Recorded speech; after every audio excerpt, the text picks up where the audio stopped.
Ya, assalamualaikum warahmatullahi wabarakatuh. Selamat sore menjelang malam. Pada kali ini kami PAC Ansor Kecamatan Wongsorjo mengadakan agenda rutin yaitu kesah Ansor yang dimana pada sore ini di tanggal 11 kita dengan Cak Iwan, salah satu penggiat literasi dan juga salah satu anggota dari RUPA, Ruang Pemuda Wongsorjo. Boleh dong Mas Iwan perkenalkan terlebih dahulu. Dan pada kisah Ansor kali ini kita akan membahas terkait dengan milenial. Bagaimana milenial yang kali ini yang katanya nantinya akan sebagai generasi penerus bangsa, generasi Z, kaum pemuda, yang mana generasi milenial ini kita harus kita harus genjot semangatnya agar nanti bangsa ini bisa berkembang berkat dengan generasi milenial. Ya, salah satunya ya kita ini kan generasi milenial. Ya, saya Siwan dan juga Gus Hakim sebagai insan pemuda bangsa yang nantinya akan membangun generasi ini menjadi generasi yang emas, generasi Indonesia yang nantinya unggul dari negara-negara yang ada di dunia ini. Ini sebagai doa lah. Dan nanti juga Mas Iwan akan menjelaskan terkait dengan literasi, lalu minat baca. Begitu pula nanti dengan saya. Kita di sini ya sharing-sharing lah, ngopi nyantai. Dan nanti akan dipandu oleh sahabat kita tercinta ini Gus Arif Hakim. Nah, monggo, sayangnya kita serahkan kepada Gus Arif. Ya, terima kasih. Saya di sini ditugaskan oleh sahabat saya Gus Reza. Saya sebagai moderator untuk memimpin jalannya ngopi bareng, ngopi santai pada sore hari ini, tentang bagaimana peran pemuda di era milenial ini yang tentu sangat dibutuhkan sekali peran pemuda bagi bangsa ini. Langsung saja kami mulai. Untuk pertama kita bahas tentang literasi. Literasi. Langsung ke pakarnya ini aja. Jadi tadi kebetulan ada pertanyaan di media kita, bagaimana meningkatkan minat baca tentang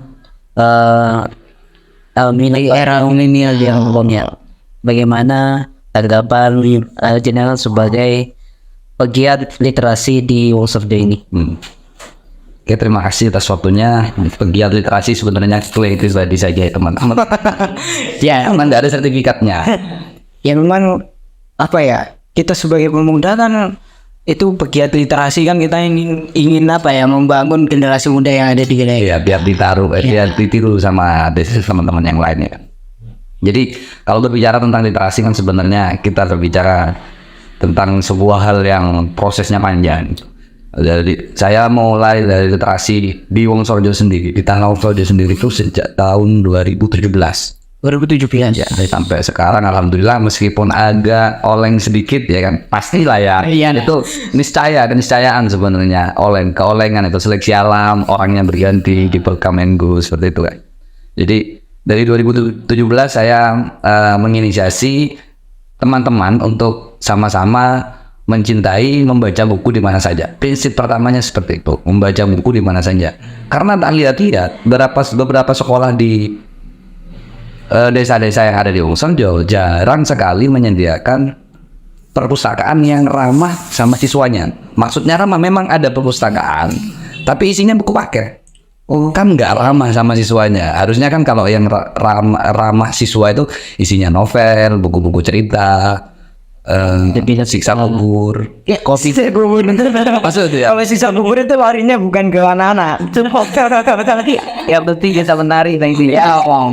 Ya novel itulah seharusnya kan gitu ya, supaya jadi minatnya itu banyak lah anak-anak itu. Oh ternyata itu buku itu asik juga ya, sampai-sampai dengan novel itu kan menurut saya asik. Nah jadi yang buat baca ini bisa membayangkan benar. apa itu tuh, Berimajinasi ya. Jadi kayak komik itu jarang ya, rata-rata buku paket. Ya ada yang miris, bahkan ada yang naruh buku LKS di sana. Wah, Ya ngapain ya. Kan lembar kerja siswa kan singkatannya. Kalau di tempat saya dulu LKS itu jualannya di perpus, Mas. Malah jualannya Malah jualannya di perpus kan. Jadi yang miris dari keprihatinan teman-teman sebenarnya berawal dari sana. Jadi kita pengen semua tempat lah menjadi hal yang biasa untuk membaca. Dimulai dari RTH, tempat-tempat wisata kayak di dekat-dekat sini Watu Dodol, mungkin ya Waduk, Baluran sempet tuh, cuma budgetnya agak mahal. Iya. Memang kalau kita bicara budget ya, namanya juga kita ini penggiat sosial yang Kolektif ya. kolektif lah. Ya semoga dengan adanya kegiatan ini mungkin ada yang mau support, kan kita sangat Bisa bantu. atau mungkin tahu gejrot mau support kan juga. Welcome, selalu welcome sebenarnya. Siapapun. Siap menerima kan? Siap menerima, jelas. Lanjut terkait minat baca juga kita nggak berbicara secara nasional. Teman-teman semua penggiat literasi akan selalu mengumumkan banyak fakta tentang dan data tentang rendahnya minat baca di teman-teman sekarang, teman-teman milenial. Para pemuda-pemudi ini ya. Kita berbicara Om Sorjo aja, soalnya tingkat sebenarnya juga kaget saat mendengar banyaknya mahasiswa yang berasal dari Om Sorjo. Kaget sebenarnya. Wah, kenapa kok bisa kaget? Ya banyak ternyata. Berarti teman-teman Om Sorjo per tahun ini sudah mulai berminat untuk kuliah itu. Ini kan prestasi sebenarnya, butuh disorot. Iya memang itu juga prestasi menurut saya. Apalagi kalau sampai ada kampus di daerah sini. Wes, kira kayak gimana? Wah maksud sih, saya nanti kuliah di sana juga. Harus itu. Kuliah 2 kali ya. Iya sih, satu ya. Cuma meskipun bagaimanapun ya kuliah memang adalah selain tempat bangunan untuk sekolah kan bisa mengimbas lingkungannya, diskusi di pinggir-pinggir kampus itu kan sebenarnya bisa Juga menambah value juga. ya, Nah, orang-orang di sekitar kita kan juga bisa belajar dari kita sebetulnya. Itu kan mahasiswa seharusnya seperti itu kan. ya minat baca ya seperti itu memang. Iya. Semakin ya nggak ada hitungan semakin menurun karena data terakhir pun yang kita baca itu sebenarnya tahun 2015 sama 2016. Jadi semua juga sama-sama berusaha, pegiat literasi, saya bersama pegiat literasi lainnya saling merangkul sama-sama bahasanya, Sama-sama solidaritas yang kita kan. dari rahasia. Bahu-membahu. Nah, bahu-membahu. Bahu-membahu. Nah, sekarang ini kan sudah zamannya elektronik. Seharusnya digitalisasi ya. Sudah jarang sekali anak-anak pemuda ini baca melalui buku. Jadi bagaimana usaha jenengan sebagai pegiat literasi terkait digitalisasi tentang buku, mungkin ada usaha e-book atau lewat jurnal, bagaimana untuk meningkatkan tetap pemuda milenial ini bisa hadir membaca dengan gadget masing-masing. Ya masuk. Jadi tema diskusi sudah dari beberapa tahun yang lalu, apalagi COVID ya.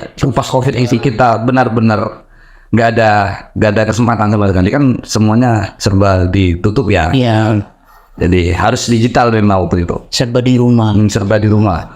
Jadi saya mengharuskan semua anggota saya untuk waktu itu untuk mencari e-book. Nah, mencari e-book kita kumpulkan jadi ke Google Drive, kita sebarkan linknya ke teman-teman OSIS, teman-teman komunitas yang lain, biar dibaca, biar teman-teman cari apa bukunya di sana, biar dibaca lewat e-book. Cuma ya tetap sedikit juga Minatnya juga sebenarnya minatnya juga tetap sedikit. apa juga mereka itu melihatnya ini jenuh atau Ya gimana mungkin, ya mungkin saya setelah lihat kan bukunya memang serius banget ya. Novel sebagian, cuma kan novel nggak terkenal kayak yang kepublish dari Wattpad gitu. Bukan novel dari dia, itu kan dijual tetap ya. Iya itu nggak bisa juga kita mengambil-ambilnya. Iya itu Kayak cerita. mungkin ini tuh berarti bisa disimpulkan bahwa milenial sekarang itu kalau berbicara buku yang apa ya sifatnya itu tidak mengandung komik, nah, dan juga ya intinya buku itu tentang keilmuan lah, mereka tuh jenuh membaca sebenarnya. Jadi memang tergantung kreativitasnya para pegiat sih sebenarnya. yang mau mengcover seperti apa ya satunya ya. Dan yang lagi rame seperti apa kita harus ikut mengikuti ternyata di era zaman yang sekarang ini. Ya mau bagaimana tuh? Kita mau menjadi idealis ke zaman. Iya, benar sama juga. Kita juga gak bisa selalu berdiri dengan idealis kita juga. Nah itu, jadi kita sebagai pemuda juga harus mengambil andil nih. Salah satunya dengan Mas Ivan menyediakan pojok baca ya untuk teman-teman yang ada di Wonosorjo. Ini merupakan sebuah peran dari pemuda ya, agar para pemuda yang ada di desanya itu notice sebetulnya. Oh ternyata ada kegiatan yang positif, dan di situ juga Mas Iwan ingin melihatkan bahwa membaca ini bisa membuka jendela dunia, bisa membuka wawasan dari hari tersebut lah ya.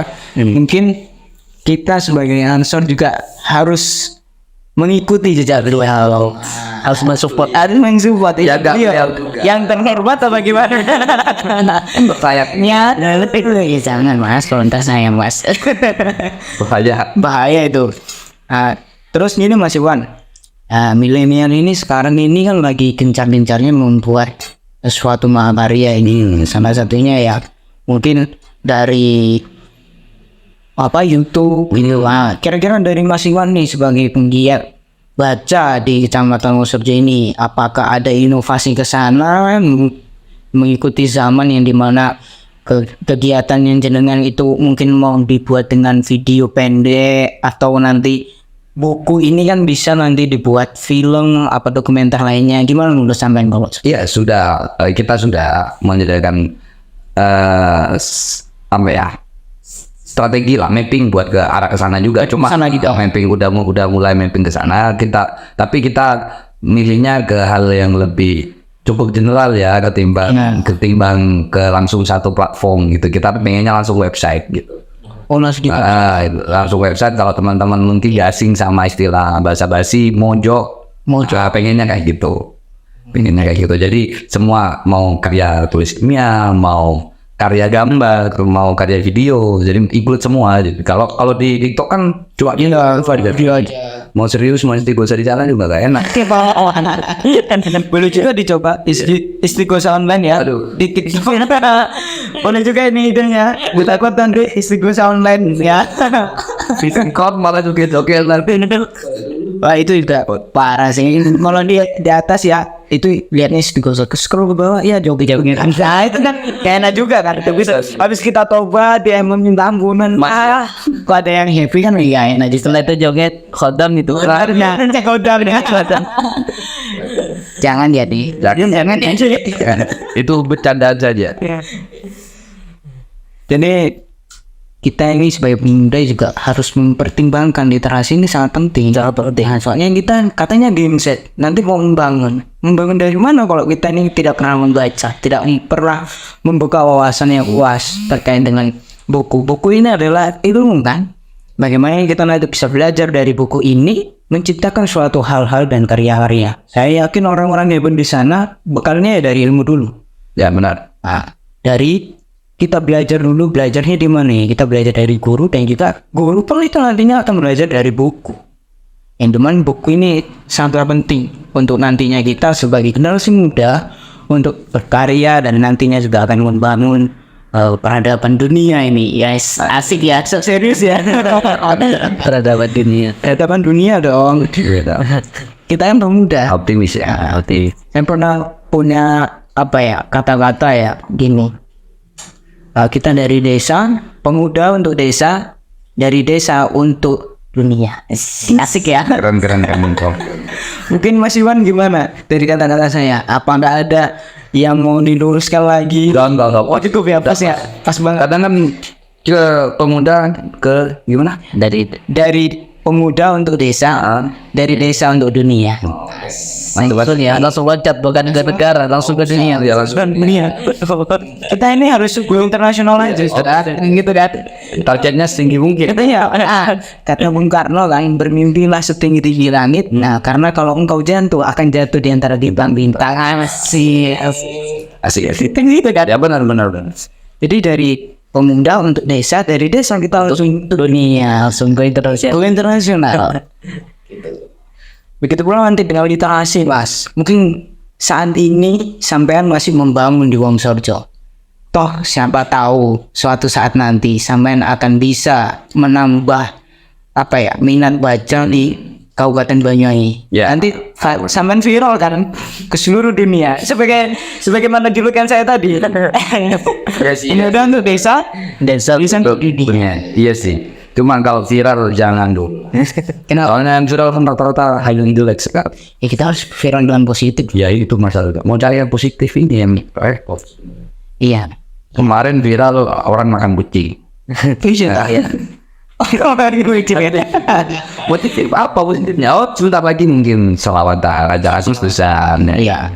Kebetulan ini sedikit promosi juga. Mbak Jumati juga akan ada Harjati. Ya, nanti diisi dengan selawat-selawat narian dan juga perlombaan. Mungkin dari desa-desa Panjenengan boleh juga ada promosi kan? Tidak apa-apa. Ya saya mau promosikan tapi saya tidak tahu. Ya itu saja mungkin sih. Oh ini.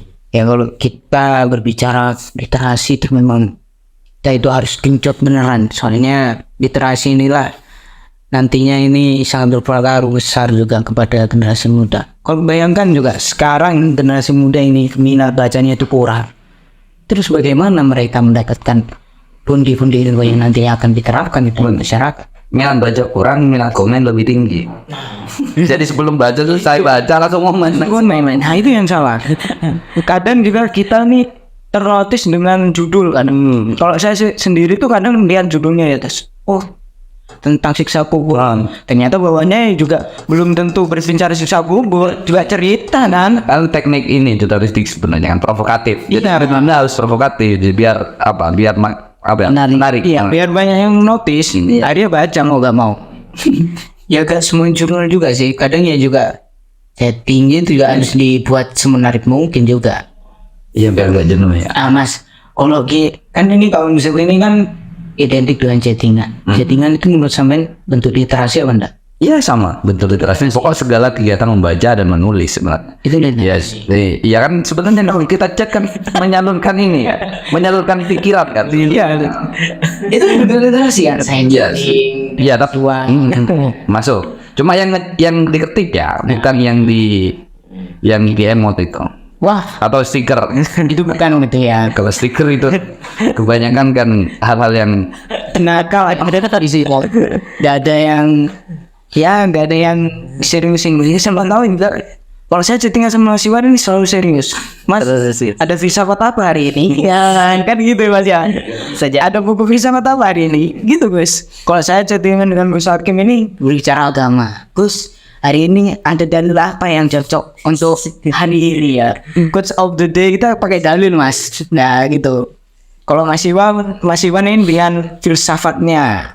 Mas Iwan ini juga punya kegiatan Gus. Setiap malam apa Mas? malam Sabtu. Ada buku terkait dengan filsafat. Keren. Keren banget sih. Kalau pemuda Sorjo kumpul wah bakalan Bagus itu. Ya kami ngapain? Ya takutnya ngapain Pak? Kajian lah. Iya. Boleh lah. Kita nanti juga nih berusaha lah. Boleh disiapkan. setiap malam minggu. Malam Sabtu. Malam satu. Berarti hari Jumat ya? Hari Jumat malam Sabtu. Malam Minggu kan hari Anak masing-masing muda. lah, hari masing-masing lah. Ini time-nya teman-teman. Oke, selanjutnya ini untuk jenengan Gus. Iya. Nah, jenengan ini kan backgroundnya ini ada dua ya, ada Karang Taruna plus Ansor ini. Tentu sangat aktivis sekali ini ya. Jadi jenengan masih aktif di kuliah, sudah itu aktif di Karang Taruna, aktif di Ansor, sangat aktivis bagi saya. Jadi bagaimana trik atau tips untuk pemuda ini bisa bergerak di kepemudaan dan juga organisasi lainnya yang bisa menguntungkan dan membuat daerah kita menjadi baik. Ya tentu saja kalau kita berbicara tentang pemuda itu ya diawali dari diri sebetulnya. Punya ada jiwa apa ya? Jiwa korsa kalau menurut saya. Apa itu? Korsa Apa itu pengisi?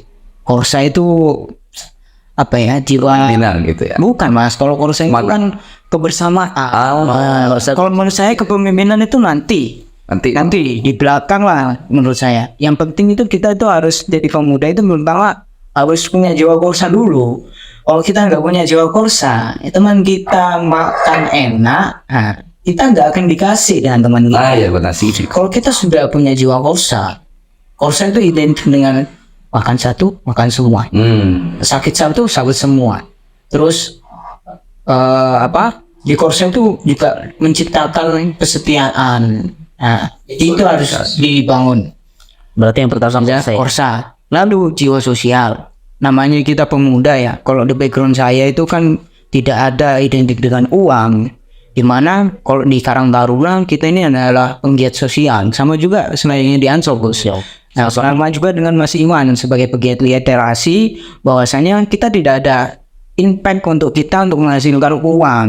Nah, cuman adanya kita memberikan feedback. Feedbacknya bagus untuk masyarakat dan lingkungan. Kalau orang yang jiwa sosialnya itu sudah tertanam dari lahir ya. Kalau katanya guru saya itu kawannya orok. Tahu nggak orok? Orok itu bayi. Janin. Ya, bayi. Dari dulunya sudah diciptakan oleh Allah ya. Dia itu memang jiwanya jiwa sosial banget. Kalau kita tidak punya jiwa sosial, mau kita paksa sudah ya. Harus nantinya ada kayak denda.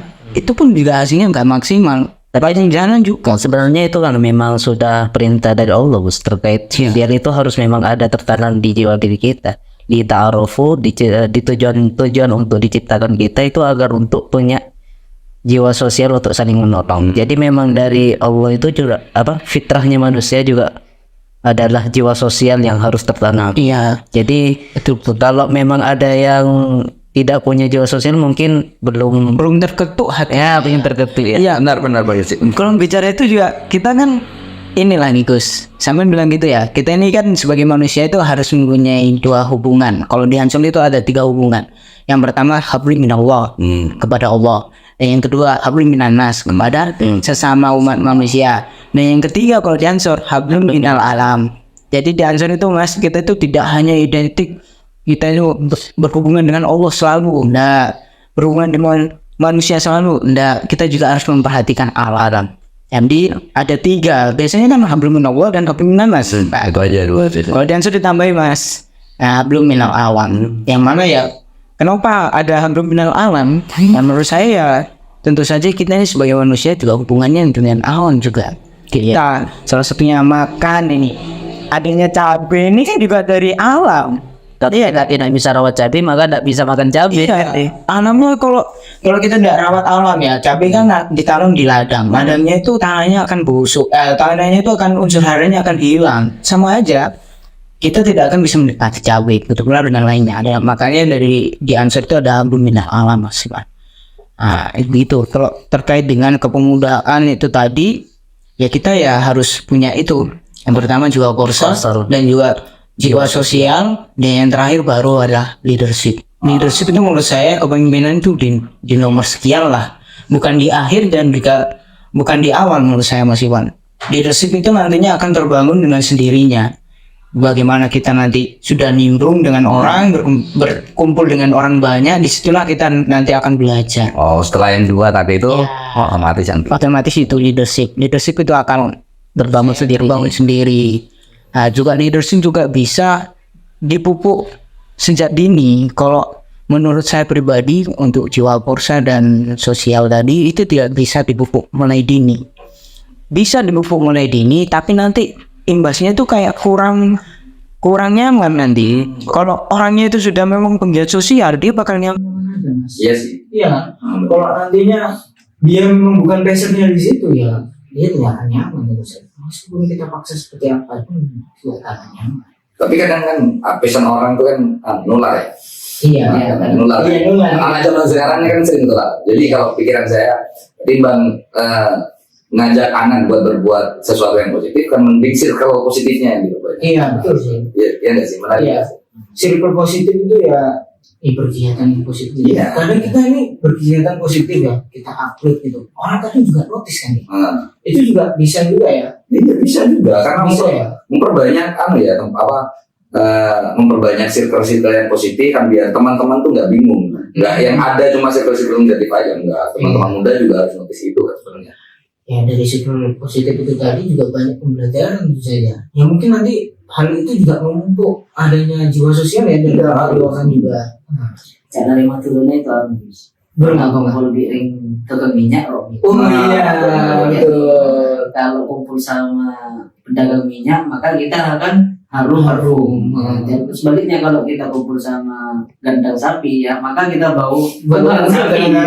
Begitu pula kumpul dengan pemuda yang Aktif itu ya. aktif, kita akan kecipratan aktif. Dan ingat ya, penggiat sosial itu menurut saya tidak ada ruginya.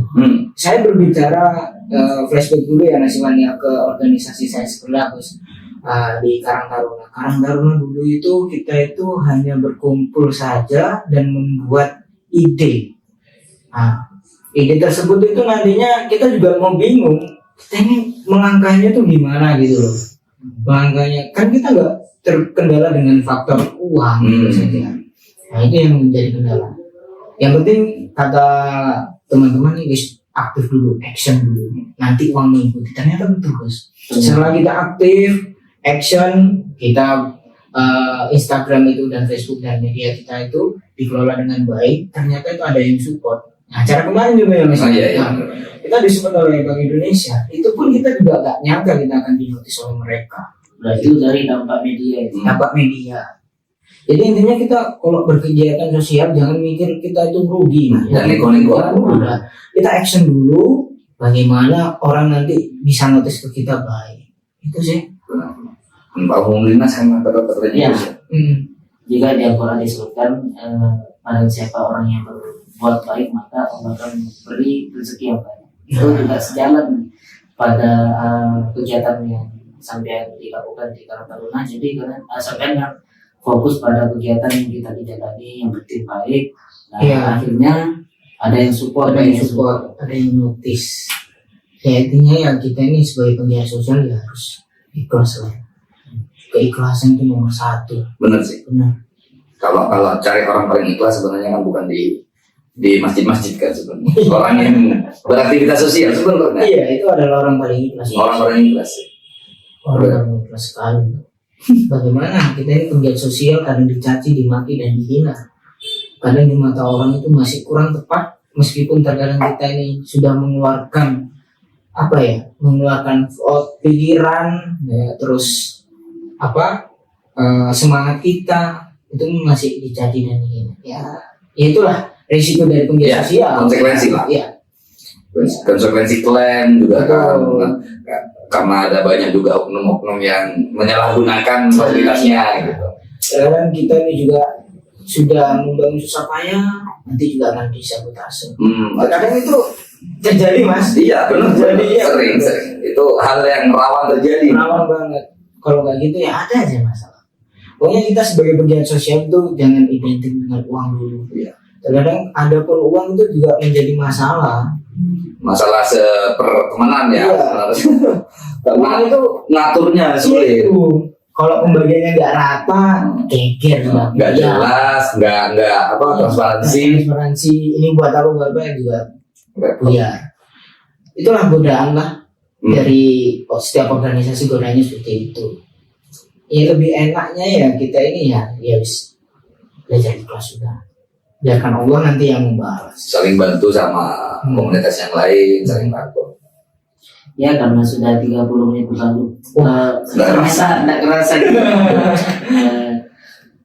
Apa kata-kata terakhir untuk sampean Mas Iwan? Untuk para pemuda yang ada di pesan-pesan untuk pemuda. Nggak ada ya mas, banyak saya.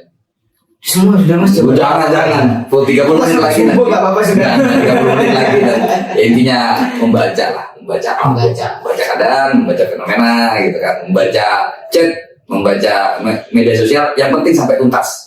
Jangan setengah, jangan diam judul aja ya. Dari Al-Quran ya, Iqra, membaca. Ya, itu. Yang diperintahkan Allah membaca dan membaca. Jadi untuk Gus Reza, ya pesan saya untuk para penggiat pemuda, penggiat sosial ini yang masih muda-muda salah satunya, sahabat-sahabat kita semua yang ada di mana saja, nggak harus di Ansor ya. Saya cuma berpesan ya, kita harus semangat, optimis, jangan pesimis. Ingat, kita ini penggiat sosial, kita di awal ikhlas, insya Allah nanti di belakang akan senyum. Ya, kan gitu ya. Mungkin itu Gus. Ya yang tadi itu jangan lupa ya, pemuda untuk desa, dari desa untuk dunia. Ya. Asik ini. Terima kasih untuk Cak Iwan sama Gus Reza yang telah menyalurkan dan mau ngobrol bareng terkait peran pemuda di era milenial ini, karena sangat miris sekali pemuda zaman kini sudah tingkat membacanya sudah menurun banget. Iya. Jadi sangat-sangat semoga kedepannya bisa merubah pandangan pemuda di era milenial ini agar tetap terus membaca dan membaca. Ya, mungkin hanya itu dari saya. Assalamualaikum warahmatullahi wabarakatuh. Waalaikumsalam.